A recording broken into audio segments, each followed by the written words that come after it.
You just sound like you could be any other red-blooded American. Cold-blooded. Who's your sister? We making a Texas thing? Are we making it about Texas? Wait, what Yeehaw. happened? Nothing. All right, so um this is what, episode 7? Is it 7? Oh, it says it right on the Yes, screen. I should probably pay I attention. believe Of so. the PWPP study group. We will I'll post some links shortly of like the past episodes and the GitHub for the extra learning material, but if you want to catch up, if not, today we're doing a interview, questions and answers, please. I hope people have questions. Erubius took the PWPP. Were you like in the beta test? I was, yeah. Okay, So it's so also changed since I took it too. okay. Um, what do they call those? What is it? When you're one of the first 100 or whatever to get a cert. Early Early adopter adopter. badge. Okay, so you Yeah. got that going for you. Um, Yes, sir. I think we can start off with a couple questions from Ange and I, and then we'll open up to the audience to see if anybody has anything. Yeah. And I think caveat, I work for TCM, so we've got to be really careful with like exam specifics, of Yeah, course. of course. So if we start to go down that route, we'll just redirect, or if we get any questions in the chat that are like obviously not answerable, we'll just say it. Yeah. Um, I've got a first one that I have is what did you struggle with the most? Is there kind of a part that you had a hard time with? Of course, not going into super specifics. Sure. So with the PWPT, as it was called when I took it, um, I guess for me, a large part of it was the time crunch. With it being a beta test, it was kind of like a, hey, we need testers and we need them kind of this week, like tomorrow. With that, I wasn't really able to like take advance notice for time off from work. So I literally did cram my testing into after work only. I would highly recommend at least plan it for like a weekend. Take like one day off if you can. So like you have like a Friday, Saturday, Sunday, or a Saturday, Sunday, Monday for your active testing. And that way, like your report writing, you can do like a little bit as you go, and then just like a nice clean wrap up like that first day back to work, essentially. That way, you're giving yourself all of the time in the world in the environment because it's not as straightforward as like the junior cert. It is more realistic. There are more defenses. You will have to think through the vulnerabilities. Would you say, did you get a chance to go through all the course material beforehand? I did not. I went through the practical web hacking course the day before I took the beta exam. So I crammed a lot of the material, and thankfully, a lot of it had overlapped with kind of independent study I was doing already. But similar to all of TCM's exams, very much had that feeling of when I stumped for what to look for, I fell back to look at the course and use the course kind of like as a reference and almost like a cheat sheet itself to kind of like redefine my focus and help me like make sure I had my bases covered. Okay. Is there any supplementary material you've come across? Obviously, I'm sure there's a lot, but is there anything, maybe a few specifics you could recommend people look Yeah, into? yeah, definitely. I think a lot of the practical web hacking course makes call out to Fort Swigger's Web Academy. Specifically, the labs are used as a lot of the active examples.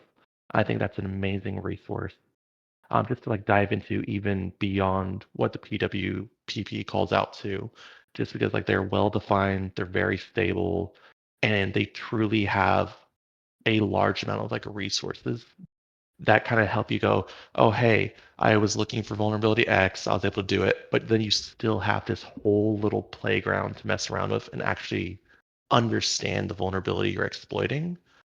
And I think like getting that kind of grasp where you start building out that intuition via the hands-on lab is more valuable than anything else you'll find. Now I know that you kind of had taken a little bit short notice, but how do you feel the 3 days? How adequate do you feel the 3 days that they give you to take it are? So for instance, do you highly recommend, you know, somebody spend those entire 3 days completely dedicated to it, or do you feel like it's doable for people? I know this comes up a lot where people struggle with work and family and whatnot. Do you feel like it was a time crunch in 3 days?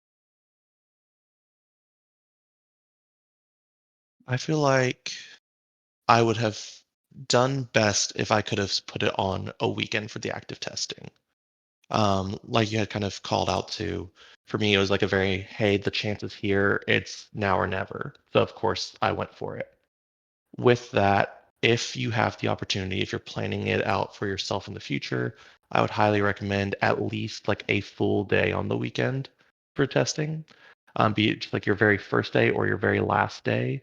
If you can dedicate that like one day of like solid time to either like spinning up or closing out, I think it really is like the best way to just like put a cohesive good 8 hours or like even just like 4 hours of like, hey, I'm like I have a fresh brain, I'm not tired from a day of work, I can just look at this with like fresh eyes and actually like understand what I'm seeing. With that, I think the 3 days are enough. I would recommend at least one day where like you're coming into it like bright-eyed and bushy-tailed, but the 3 days is definitely enough. Okay, and another question that comes up a lot. Um, for so first, let me start this off by how much experience with web app pen testing in general did you have going into it? Sure. So when I took the PWPP now, I was relatively new to security in general. I had started studying and earned the practical junior penetration test, PJPT, December of 2023. I had earned the junior web cert about March of last year.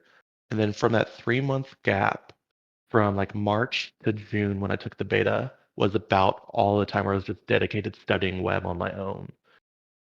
And I would say a lot of that was self-driven, obviously.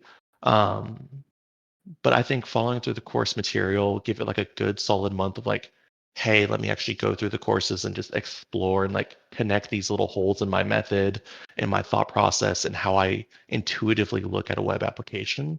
And I think like that's a good enough chunk to kind of like get you on your way for passing the exam. Okay. So Second that part is to say, I had no experience. second part to that question, since you did say you took the junior cert, it's the PWPA now. What was it, PJ? Yes, something like that. Yes.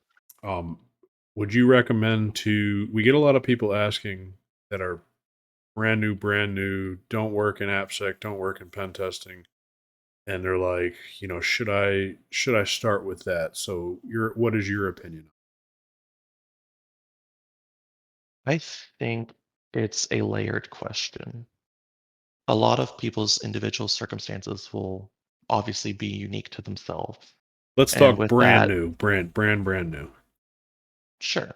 So, in my personal opinion, when you're looking at the two junior certifications or any junior certification, it's more of a consideration of uh, is this line of work for me?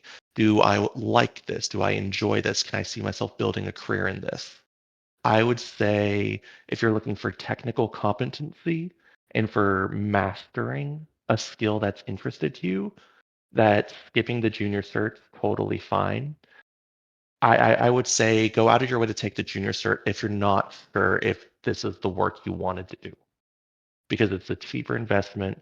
It's easier to cut your losses and move on. If you're like, oh no, I hated that. That was like a terrible week of my life. I didn't enjoy that. It's much easier to kind of move past that with like the smaller investment. But if you know, hey, I want to do this and these are interesting to me, moving straight into the intermediate exam is totally feasible. I think that's a pretty fair answer. Somewhere along the lines of how I feel about it too. How long have you been work? So you do work in AppSec now. I Is do. it AppSec or is it web app pen testing? So technically, I am an offensive security engineer. With that, the way we kind of classify who takes what engagements is largely based off what interests you first, and then where your skill set falls second. So I largely get to focus on web applications. I have already touched into mobile and am looking to work with our IoT team here in the upcoming months, but mostly web app. How well do you feel the web app carries over to mobile?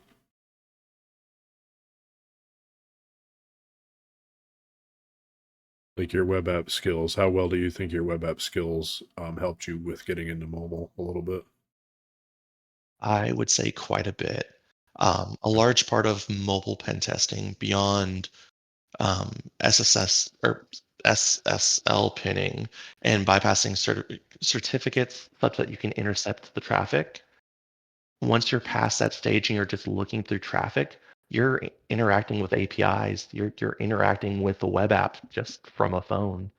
And a lot of that same mentality 100% carries over into web testing, or sorry, into mobile testing. There are more assets to it, but it will get you a good like 60-70% of the way there. Good news for people aspiring to mobile. I know there's not as much mobile material out there, at least as far as I've seen. Um, Now this question might be. I know Alex is a friend of yours. How well, in your honest opinion, how well do you feel the DCM coursework carries over to your day to day work now? A great question. I think that as a foundation to expand upon, it was fantastic. I would certainly say there are advanced techniques that are not covered. There are an endless number of vulnerability types and ways to execute a vulnerability, ways to bypass modern or common defenses that aren't covered in the coursework yet. These are things I'm hoping and constantly nudging to see Alex to see if he can include it as he's working through making advanced coursework. But the real issue you kind of face with any content creator is the more specialized and more specific you make the content, the less of an audience will understand it, appreciate it, or even bother to give it a watch. Meaning it very much is shooting themselves in the foot to make something highly specialized and highly technical. So with that, I think TCM's content, especially this web content, served to teach me kind of that foundation, how to look at a web app, how to dissect it, how to organize my thoughts such that when I'm on a 1 week engagement, when I have 5 days start to finish to fully examine, to fully write a report, to get everything done, I feel confident in the work I've done. TCM taught me how to have that confidence in my own work. And from there, it was just building up the layers. I feel kind of We've got a similar. we've got a question from the audience, and then I've got a second one for you. But what's the Sure. most important tool that you're using for web app pen testing? Burp Suite. Yeah. Like Okay. 9 out of 10 times, it will be the one tool I'll use on an engagement. I'll Yeah. directory bust a couple of times, but a lot of testing that I've gone against has actually been white boxed, or when black box, we still are provided pretty detailed scopes. Um, and with that, the need to directory bust is not non-existent, but certainly minimal against more pressing concerns, lower hanging fruit, or more straightforward like vulnerabilities. And your proxy needs to be known like the back of your hand, without a doubt. Yeah, and then my question was, so how did you've taken a couple of TCM exams now, right? Hmm, I have. A couple of them. How do you approach report writing? Are you kind of doing that in tandem, or are you just sort of taking notes and then, you know, actually dedicating the days that you're given for the report? So a lot for me, and this is carried over into professional as well, is reporting as I go. That's not me sitting there and writing every finding technically correct and technically perfect how I want it to be in the final report, but it's me taking my screenshots as I go and go ahead and editing my screenshots. Um, Simple obfuscation of just put a black box over text that needs to be obscured, highlight important bits of information, make your screenshots look nice. Do that as you find the vulnerability, because the absolute worst thing to come back to is, hey, my exam's done. I can't reach the environment anymore, and I'm missing a screenshot. And I mean that for TCM, and I mean that for on the job too. So I think report as you go.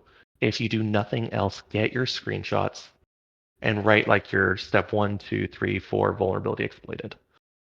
If you do that as you go through, by the time you reach the end, especially in the concept of the exam where you have that extra day, 2 day to write the report, it's just filling in the gaps. And at that point, it's minimal task. You'll get it done in an afternoon. Yeah, I've found that for pen testing too. It's like just take all of the screenshots. You know, if you think that you've done something kind of important, just go ahead and take a screenshot. Nothing worse than not being able to replicate it. But you're like, but I Well, did it, and I know I did it, so I still need to write this. yeah. Do you have anything that you do on your pen test reports that like you think makes you stand out a little bit? Like, so we did.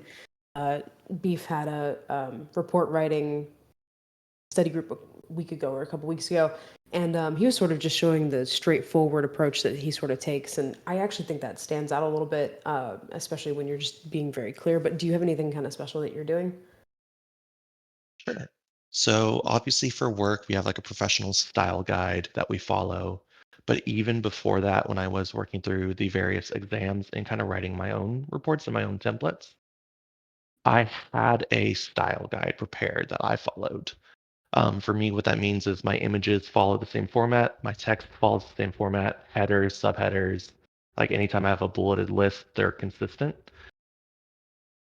And a lot of that draws back to in college, taking technical writing and technical editing courses. Learning how to write technically is learning how to not write in excess of. It is to be minimal, to be to the point, to say what needs to be said, and to say no more. I think if you can just master that in your writing, where you're not just ramble, ramble, ramble, this, and that, and other thing, you make it easier for the reader to follow. Take that step back, look at your writing, and like actually look at it as if I'm seeing this for the first time, I have no information, I've never seen this vulnerability, and I have this one block paragraph to read. Will I be able to reproduce this? Yeah, If you can I, honestly say yes to that, I think you're on the right track to a good report. I've tossed a link in the chat there. We've when I used to grade the exams, um, we definitely had to fail people sometimes just because the technical writing was not cohesive enough, or they didn't add enough screenshots, or they would, you know, block out almost everything and you couldn't kind of see like exactly what was going on. So I hope that that resource helps people out, but that's kind of one that I referred to um, with some mentoring a couple weeks ago. And I think to So re-answer your question a little more succinctly, if I yeah, could recommend a single thing, is just to make your own little style guide. And there's definitely that's something you could go with this how to make a technical style guide. And basically all you kind of do is you set like these rules for yourself of my pictures will be centered and they'll have a caption that starts with figure one sentence about this figure. My headers will be this size will be left justified. I will yeah, not underline. I will instead use backtick. Or you basically set like a rule of things that just because you followed it as you started writing makes your entire report written consistently and it just reads so much better as a result. yeah. This type of stuff, like I've heard, I've not done bug bounty, but I've heard in bug bounty that you really need to have like a very clear report as well. So it can kind of transcend just like do you becoming a pen tester, like it steps into that other space. For sure. I love this next Um, question from Zerial. oh, go ahead. How do you think Burp compares to other proxies like Zap Oh and the my shiny God. new Kato? Oh man, well, Kaido first though. Uh, I'll be honest. I know you use Zap Beef. I don't think ever installed it or used it. Um, That said, Burp, if you're running the community edition, has its obvious limitations. Intruders throttled to hell. You're unable to use Collaborator. You need workarounds because these are essential tools. I think you can build out your own toolkit. I know for PWPP specifically, I did not have access to Burp Professional. So what I did whenever I needed to do like a brute force or fuzz this, instead of relying on Burp to do so with terrible, terrible speeds and intruder, I used Fuff. In Burp, one of the things you can do is right-click your request that you've sent to intruder. You can copy or you can save the request to a file, and then you can run fuff and feed it that request as a file, and you would just modify where you want your placeholders by just adding the keyword fuzz into the file. And 100%, it's like using intruder, except for you're using fuff. Super easy, makes up for that deficit of the free version completely, lets you step around that without having to spend $500 a year on a burp license. And then Kaido, I like Kaido. I still use Burp more than anything else. One of the things I do absolutely adore about Kaido is how involved the developers are with their community. They hold monthly town halls in their Discord where they are constantly pulling for feature requests, for things that need fixed. They are very, very involved and very focused on making a competitive tool against Burp. And yeah, they're adding some cool AI stuff here soon from what I've seen. And I've heard good reports. I have not used it myself. I've not touched any of the Burp AI stuff. Oh, I was meaning Kaidos. Right. No, I'm just saying also I haven't touched any of the Burp AI stuff. No, they're See, starting I to saw push it that for now Burp, too. and then I saw it for Burp, and then I saw a monthly token subscription thing. I said, nope. We got another question from L30. I think you kind of touched on this a little bit earlier, but do you feel there are any areas lacking in the PWPP course or exam compared to what you've seen in real engagements? Sure. And DB, feel free to stop me if I'm too specific. I'm going to try to keep it vague. I think with the PWPP, you start to approach a more realistic environment in that it is more advanced than the junior version of the certificate, right? But when you think about like a real environment, it's going to be hardened. Even if it's never been pen tested before, these are likely developers with some level of experience, with some level of professionalism, with internal tooling, benchmarking, peer review, or other practices to help prevent vulnerabilities. These are naturally hardened versus the applications that you come up learning all these skills as a pen tester against. They're naturally and intentionally vulnerable. That inherent difference in how they're designed 100% changes how it plays. And I think the PWPP kind of misses that mark in to become and to be leveled as an intermediate exam. It is still made as an intentionally vulnerable application with known vulnerabilities that are repeatable and that the average user can be expected to find within 72 hours. That makes it less realistic because you won't have to obfuscate your payloads to hell. You won't have to find this, that, and the other gadget to feed your payload into a second order injection point that you could barely see from the front end API. There are obvious paths versus a real application, there are not. I say obvious with a grain of salt, obviously.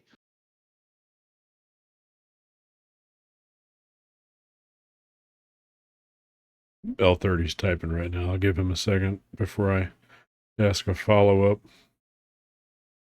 Yeah, I know you just passed Burp Suite as well, so I'm kind of curious to see what you're like working on nowadays too. I wish I could clap. That was an excellent response.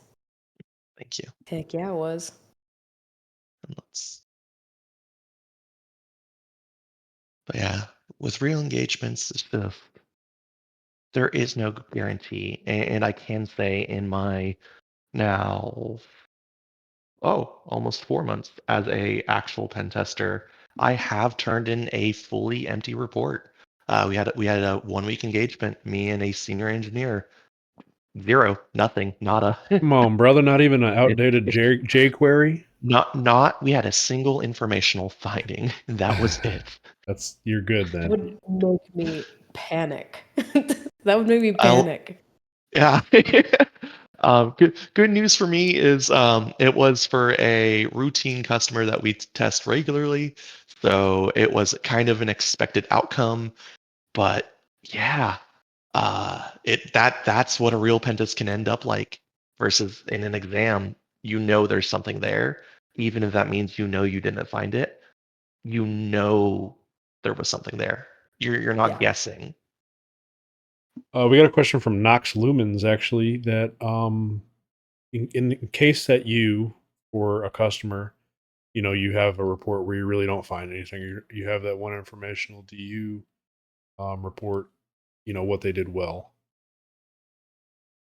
Yeah, definitely. So a lot of this, and obviously I can only speak from one job, one company, but a lot of that kind of comes down to your company style guide and your company's reporting templates. Obviously, on that larger level, there's an expected consistency of, oh, hey, I had a TCM pen test done. I'm getting a TCM quality report. And that's a standard that can be counted on by the customer. That's what they're effectively paying for. And so when they can expect that, that's how you build a regular customer. And so in the case where you have like an empty report, usually what you'll do is some kind of like, hey, this is what we were scoped to. These are the things we noticed and the things we tried. They didn't work. This is why we think they didn't work. This is what we tried to do to get around that, and it still didn't work. These are the things you did absolutely outstanding that intentionally stopped everything we did, and they were great effective controls. And yeah, that's a report. And that was a 5-minute readout call in that specific one. We hopped on the call, said, hey, this technically was the wrong version. And then we hopped off the call. So it happens occasionally. Yeah, we have a couple of templates. One is for like um, strong vulnerability management. And then we've got another one for some other kind of similar, like, small scope or something like that. But we kind of like to try that thing out where we're given praise and reports when we can, when we see it. I also think it just sort of helps that relationship along. Sometimes, when you walk into a pen test, like the other side is very defensive. So being able to point that good stuff out really helps that like genuine relationship form. For sure. Yeah. If you don't like We writing like pen test reports, work for the government. They get an executive summary and then the facts. That's it. Man, Very nice. if you like to write pen test reports, I'm well, right here. highlight that on your resume. Yeah, I That's was having a something I haven't conversation about ever that. heard anybody say. Yeah. I don't mind them. My whole career has been writing reports at this point. Like, you start out in forensics and you've got to write these like long-winded things. At least pen testing is like a fun thing. You're not like telling someone how badly they got owned. Well, you I are, will say, but not literally, Hopefully you I are. will, I will hopefully. add that with the excitement for enjoying your writing, that doesn't mean you should write a 200-page report for the PWPP. Please don't do it. Don't tell Ping I told you to do it because Ping's gonna smack me. Um, I think that's while I say it as a joke, it does circle back to technical writing, meaning you're not writing in excess. You're not adding fluff for fluff's sake. You're being technical. You're including the details, and then you're stopping. And I think that's easy to forget as you're kind of panic. I need to include everything. Oh no, I don't want to fail. Take a What deep would be breath, funny and is if you yeah, did like 40 pages of like report writing, because large screenshots, and then like of course. 600 pages of blank pages so that when they open it up, it looks really large. That would be No. fun. Oh, Ping's not You here. sh- He can't fuck with me. oh no. Don't don't tell him I said to do that. How much is it worth to you? I heard nothing. I mean, How comfortable do you feel about talking a little bit about the BSCP? I know, Mm, we do get questions about the BSCP from time to time, and maybe not everybody that normally shows up can be here right now, so a lot of people watch the recording. So yeah, sure. I think the best way to kind of I think broach it is to compare the two. When it's the you're question looking we get the at most is how do they compare? for sure. I think fundamentally they focus on different things. So if you take a kind of like outside looking in look at the PWPP, what you're seeing is this is what a week in the life of a professional pen tester looks like. It would, in an ideal world where you don't have like other conflicts in your schedule and you have all the free time to dedicate to it, it would be something you would sit, you'd work 8 hours a day, your 9 to 5, your 8 to 4, whatever. You would work, you'd hack, you'd take a lunch break, you'd come back to it just like any other job. The PWPP gives you that chance to feel what the role actually feels like. Yes, it's an intentionally vulnerable application. Yes, that means your wins are going to be a little bit easier, but that does not make them like any less deserved. That doesn't make them any less valid. And it really gives you that feel for this is what it feels like to get stuck on what could be a professional report. The BSCP, on the other hand, is a 4-hour exam. It is a significant time crunch where you have to finish, and by finish, I mean fully compromise to a system level, 2 full web applications. That is not what you do in the actual role. If you're compromising a full application every 2 hours, skip pen test, go for bug bounty, and you will be on that $1 million HackerOne leaderboard. But BSCP instead, I think, is a great exercise in demonstrating competence. It is more technically challenging in that it has a significantly higher bar in regards to like what defenses are present in the application. And I'm being very mindful of my words, but I would say the BSCP outside looking in is a proof of technical competence versus the PWPP is a proof of competence in the role, if that makes sense. Yeah, I think so. yeah. I heard someone say that the BSCP is like, you're gonna show me proof that you know Burp Suite. Like you're really gonna show me that you know how to use all of the things that they teach you within the academy. Eh.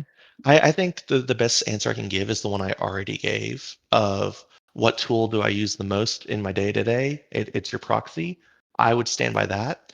But literally in the BSCP, I had a portion where I used one external tool, found a whole vulnerability, moved on to the next step, done. It was done in 30 seconds versus trying to do it in Burp Suite, which would have taken me at least like 5, 10 minutes. Hmm. Just because there's tools made for specific jobs. Use them. Yeah. And with that, BSCP doesn't disallow external tools.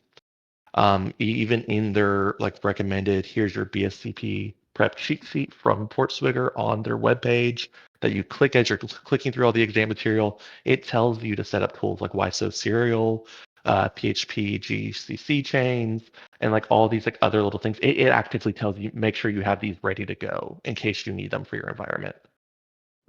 Good to know. Can you talk? I don't think it's against the rules to talk about their proctoring. Um, is that exam proctored? It is, and How do, it how do they was. do that? It was a bit weird. It's definitely not against the rules. You can read it before you start any exam, so it's not a part of the exam environment. They ask you to use Chrome or a Chromium-based window, which could be the Burp Chromium browser. I just use Google Chrome. Um, it does fully screen record. They require you to have an active mic and an active camera, just kind of demonstrating there's no one else in this room behind me talking to me. Honestly, my mic and the mic I'm using even now is a headset with a microphone built in. So I left that on and I had music going my whole exam. I was talking to myself like I normally do as I'm hacking. And I remember like verbosely at one point, about like 2 hours into my exam, I kind of stopped because I had realized, oh, I'm still on camera. That's right. I like looked at the camera and said, whoever's proctoring this, I apologize for making you listen to me. And they still passed me. So either they're not checking every second of it, or they got a little chuckle. But yeah, definitely proctored. Definitely make sure you're on a system where you're comfortable leaving a process like that going, where your full screen is recorded at all times. Yeah. Actually, this question comes up a lot also, is do they allow breaks or do they have a system for taking a break? I do not know. There is no call out specifically against break. I read through the ROE and the terms and conditions quite closely. There's nothing against it. There's nothing like against getting up and standing and stretching, but there is also no mention of it. That said, the number one constraint in the BSCP is the 4 hour time limitation. I truly and honestly would recommend make sure you have every minute of it available. Or a diaper?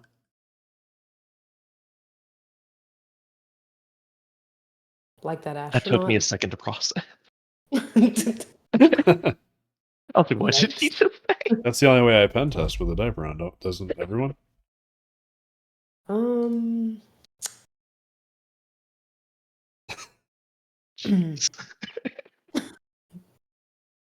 Does that make me the diaper bandit? Maybe. If you ever see my signature somewhere in a web app. the bearded diaper. Bearded diaper bandit. I'm here for it too. Support you. It's kind of close to the Home Alone. What were the Home Alone bandits? Bandits. The wet bandits. All right, no, so it's not really close. That's after reading the Pentos report that it becomes the wet bandit. From the tears. Hopefully, the tears of my enemies. Sorry.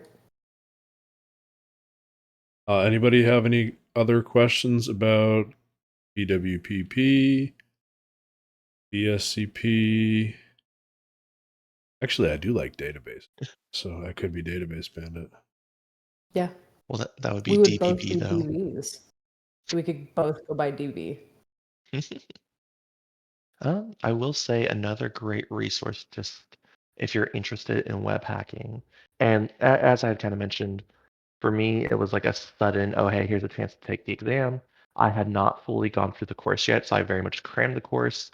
But the materials I had been working through kind of independently was a book known or called Bug Bounty Bootcamp by Vicky Lee. I'll type that in the chat real quick. I kind of had to take the PORP in a similar fashion. But I would very much say that book is why I passed the PWPP. I had already been about 90% through that book. So when I was given the offer to take the exam, I actually stopped and finished the book and then went through the course material.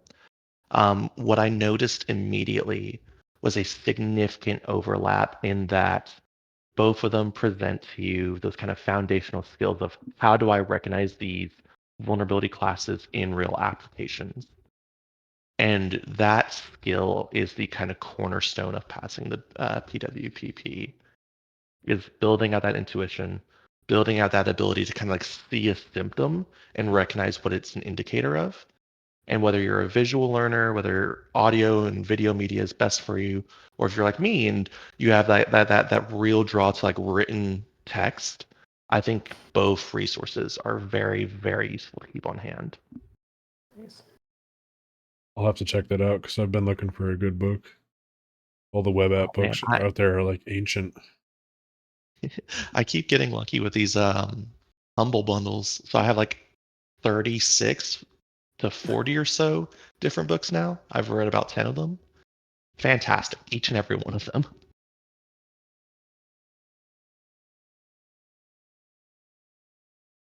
It's all those no starch press books too. Would definitely recommend them usually. Any other questions, folks? Yeah. Y'all got anything?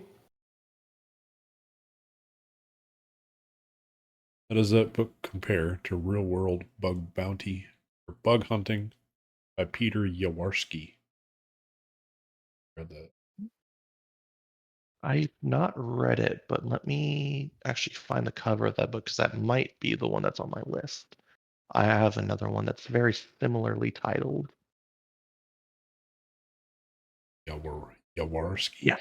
So that is the book that I bought with this recent Humble Bundle. Yeah. I literally just bought it a month or so ago, and I've not had the chance to read it as I've been prepping for a move. And I have moved as a day ago, so it is on my list to get through here in the upcoming month or two, and then I could let you know. We'll have him back for the Erubius, book club. do you have a favorite attack? Do you have a favorite vulnerability? Ooh. Um, I can say vaguely enough that in real testing, I have found my first handful of like high severity impact bugs, and they have all been authentication and authorization based. So the when I get to an application and I see like a complex role based access control system, I get excited. So I'm leaning towards that.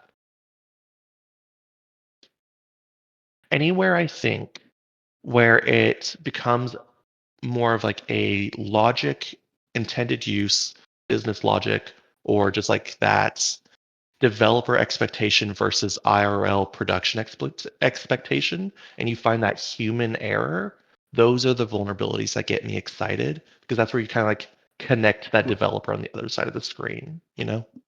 Yeah. That's way better than mine. I like cross-site scripting because I like the little boxes popping up. Beef, I will send you. Oh, actually, hang on. I'll put it in chat. Give me just a second to find where I have this payload if y'all want to talk. Well, in reality, I like when I see a shitty content security policy, and then I know that if they're doing something in coding or escaping, I love sitting there and trying to figure. Yeah, I'm gonna web app pen test this week, and I rolled up my first day, and we found that the auth token, you don't need a real auth token. You can just put anything in there and get the access that you want. So that was a pretty good one. It's a FAW token. As a, it's a fake token. My token was like Ange TCM sec. Very, very boring. But I would agree with that. I think business logic stuff is really super fascinating. Can you make the thing do something that the developer very much didn't intend it to do? Usually you can. Usually you can. Some way. Well, there's always something. That's the beauty of it. All right, I'm having to send this from my phone, and it's making me manually type each of the 3 backticks to put in a code block. All right, here, I will drop this in chat. This is a very fun little XSS payload. Beef, I want you to take the shot in the dark at it and guess what it does. Oh,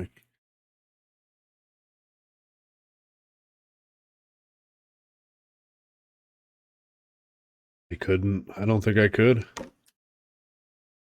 So breaking it down, I'm providing an empty string, which lets me call the string method function replace. I'm using .call, which sets the this object to the empty string. And then I am passing in backticks, aka a templated string. And you can Unicode encode letters within function names in JavaScript. So that reads as alert, a hex encoded parentheses 7+7, hex encoded closing parentheses, and a comment out. Then uses regex replace to replace any empty string within the host page that this is injected into with eval alert 7+7. That might be one of And the most complex I've ever seen. it uses 0 parentheses, avoids a good amount of special characters, and realistically would bypass a good number of common like string match tech defense, remove dangerous string kind of things. Yeah, and most of the time you see, when they're HTML encoding, it's like angle brackets and double quotes. It's a fun one. I'm working through Gareth Hayes's JavaScript for Hackers, and as I'm kind of going through and like reading the ideas mentioned in the book, I'm expanding upon it, like actively testing with a browser window and just the console developer tools, going through just modifying and messing with these payloads, seeing what still works, what weirdness of JavaScript can I exploit. Maybe we do have to start a book club. There's a good couple out there, that's for sure. Yeah, there's a Discord server for book clubs too. It's called the DEF CON Book Club. Let me find it. I'll share an invite. You'll have to send me that JavaScript book, though. It's something I'm working on, is getting better at JavaScript. Yeah, I can do that. I will say for anyone still here and thinking PWPP, that payload is not relevant at all. You probably won't need to Wait, go that far. no, definitely not. That is me geeking out about exploiting flaws in syntax in a programming language. I have tons of complex payloads in the notes with all kinds of different situations to use them. And every single time I get cross-site scripting in an app, it's like their basic image payload.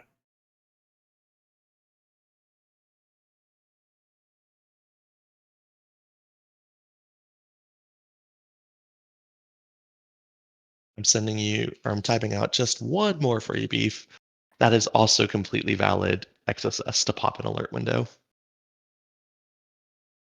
You have to just send me your entire notebook.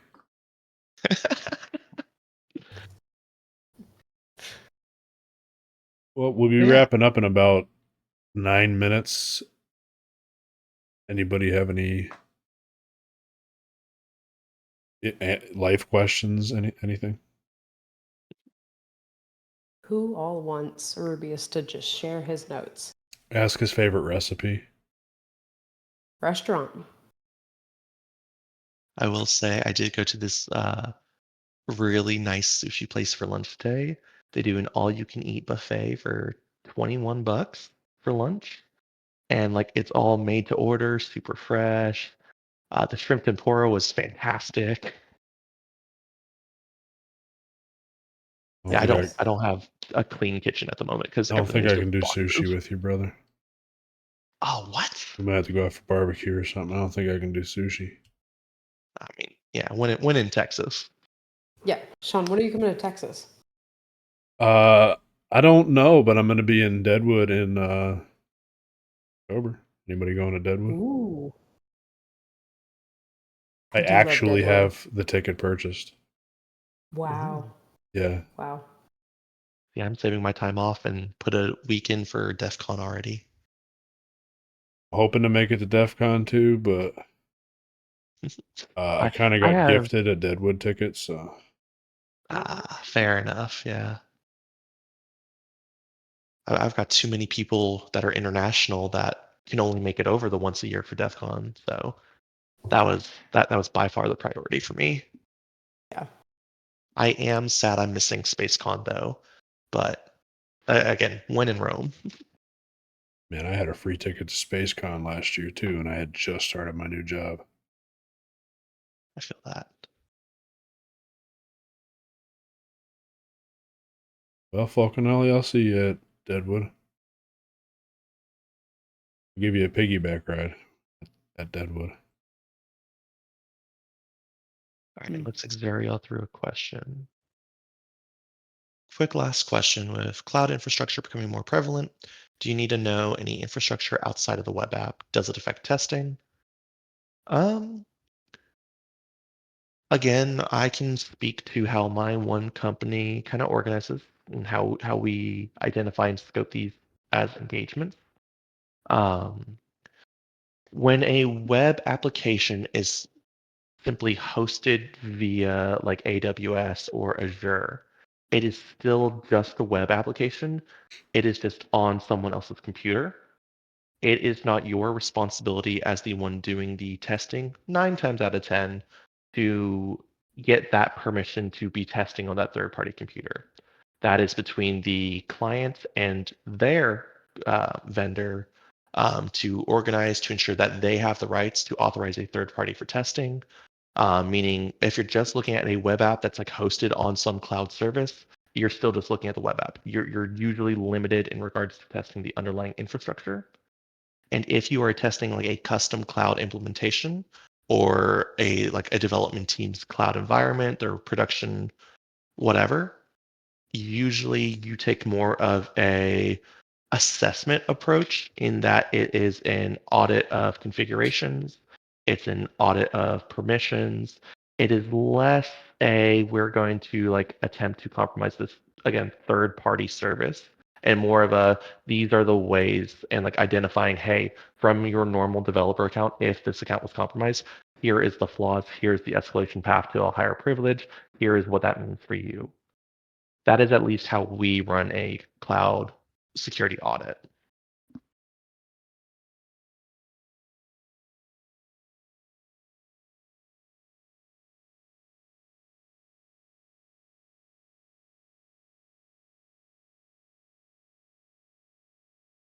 Yeah, a lot of people type in, oh, I want to wait. Oh yeah, totally.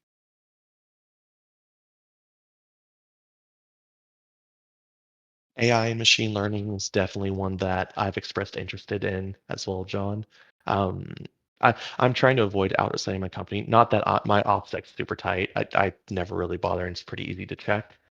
Um, but we get the occasional AI and machine learning engagement, and I have very much expressed interest to the people who usually run them that I want to shadow them the next one that comes up. And it was well received, so hopefully I can get a fun story out of that soon.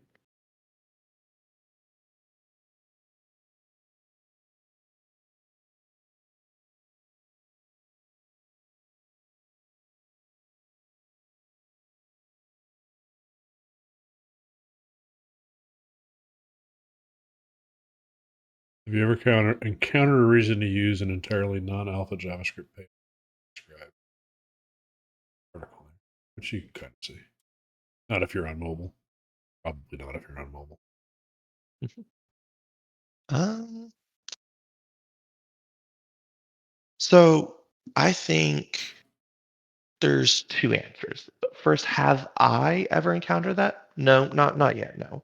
Normally, when I'm testing an application, there is very much the time limitation to keep in mind. A large part of your job as a pen tester is prioritizing what is the most likely attack to occur and how can I do my testing such to prevent these low-hanging fruit from being exposed to the public. And in a real situation, when you have 5 days start to finish to, I've never seen this app before, I've never touched this company's anything before, to I have a fully written report, you don't have the time to mess with something that specific and that complex. If you have done independent research and you have working payloads and you understand these already, by all means. But when you get into a highly specialized, like full non-alphanumeric payload, that typically works in one environment or one specification, and there's never a guarantee it will work in a general target. And that just means you don't have the time to sit there and customize it. Because while you're sitting there and you're doing all of this just to see if your one XSS payload works, you've missed the SSTI, you've missed the RCE, you've missed everything else that you should have been spending your time on that was more likely to have been found and then remediated. And beyond, have I encountered it? I think it is a very interesting line of thought to pursue. Learning how to modify and obfuscate your payloads certainly makes you more effective as a hacker and as like a web app pen tester in that you're able to start finding those ways around the common defenses and the first level things that would stop you otherwise. And when you get it to that point where it is intuitive and sort of reflex, you there have bypassed that stop, like that hard stop of I don't have the time to invest in this. You're not investing time. It's natural for you already. And that's where you like really find the benefit. Like studying works like a fully non-alphanumeric payload or these random JavaScript stuff I'm going through. It's not necessarily because I think it's gonna like this specific weird looking payload's gonna work, but because it gives me those like ideas on how to test outside of the box and ensure I'm delivering quality. I agree with all those words.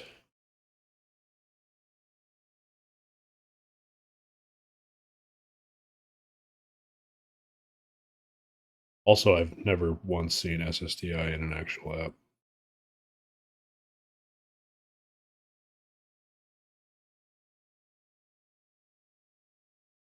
With SSTI, I think your best friend is learning how to analyze the front end code to figure out what the back end code is. Or, if you're given a tech stack, obviously that's gonna be your best friend. But with SSTI specifically, learn how to write just like a nice, simple polyglot that you can kind of throw at it. SSTI will hit if it's going to hit I do because have either one, the yeah. page will render it or it won't. I have a couple little this should error in some way payloads. There you go. And definitely having that cheat sheet always the first shot. What about that cheap meal? Oh man, my new apartment is a 2-minute walk from a gym, and I am full on getting a membership come Monday. Even though you saw how bruised and beat up I am from moving, I will still be going back to the gym on Monday. Gotta do it. We do enough sitting all day. Gotta make up for it. Right. Right? Any other questions? We're a slight overtime, and I know our friend Erubius has a lot going on right now. His new place. I shall shoot out some links real quick, just so that you guys have them. Like Spider-Man We've been, shooting? yeah, dude, like right out my wrist. Kinda. That really is the main link. If you guys are PP? gonna buy the PP, sir, this is a professional stream. I My apologize. bad, I'll Wait, leave. you can't say stream and PP in the same sentence. You just did. You know what? Go to this link, you guys. I don't care anymore. Go to that link, whatever. Go to that link, whatever. No one cares. Beef has a YouTube channel. Something, something. Oh, I should probably post that too, huh? Yeah, uh, I'm behind an episode too. it's right here. There's You beef. you found my YouTube before I could.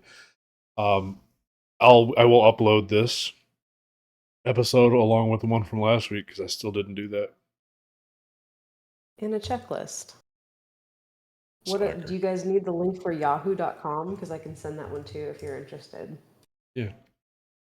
Yeah? All right, hold on one second. I got that. I got a Here's phone call yahoo.com. today about my package from Mexico stuck in customs. Do you Nice. have the answers to that? 28. That's the answer. Probably correct. Yeah. Knew not to answer this phone call either, but I was kind of expecting it. I feel that. I'll I let you have guys. silence unknown callers turned off for the first time in like 4 years, just because I'm moving and I'm expecting calls left and right. I would never answer this call, but I was expecting another one. Yeah. Should have been another one. Something about my package in Mexico has a virus. A virus? Amazing. Yes.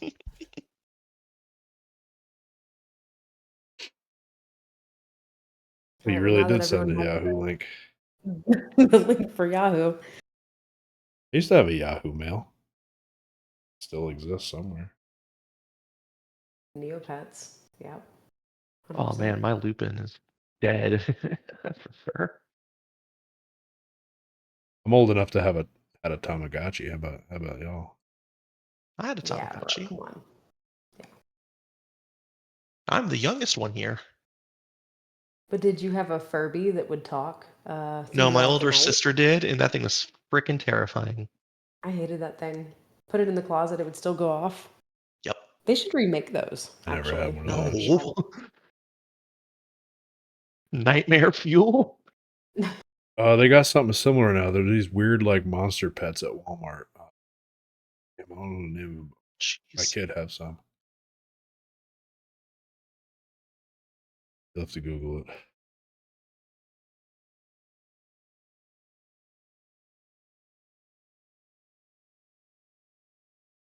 Oh, I'm All trying to right, find it real well, quick. I think I'm gonna try to take this thing within a couple weeks now that we're at the end of it. Boom. There you go. Oh, they're these Alright, things. everybody. Hang on. Yeah, I'm gonna try to do that too. It's just it kind of sucks testing apps all week and I get that. then And then testing doing another more app. app testing. Yeah, Yeah. these things. My kids have a bunch of these things and they're terrifying. They even called it fugly. Yeah, What? look at the like. They have a bunch of them. They're I don't know. They're terrifying. They have like human teeth. They have like human looking teeth. Oh, What? No. Yeah. Mm-mm. Mm-mm. No. I already have weird enough dreams. I don't need it. Beef. One of my I kids don't need it. collects these things, so I have to look at them Mhm. randomly around the house. Absolutely not. who needs Elf on a Shelf when you have? My I'm wife not even has gonna try. Snoop on a stoop instead of Elf on a shelf. I There mean, you go. yeah, the only thing in my house that should have human teeth is humans. That's how I feel about that. Imagine those teeth on one of your little dogs. Ah, come on, man.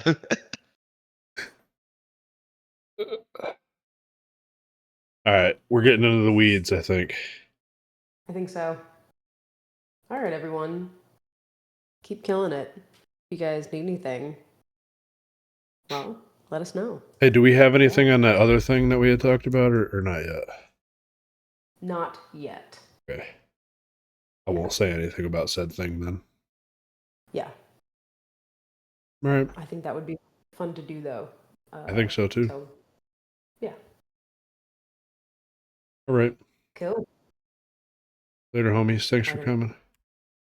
Bye, everyone. Catch Have a y'all great later. one.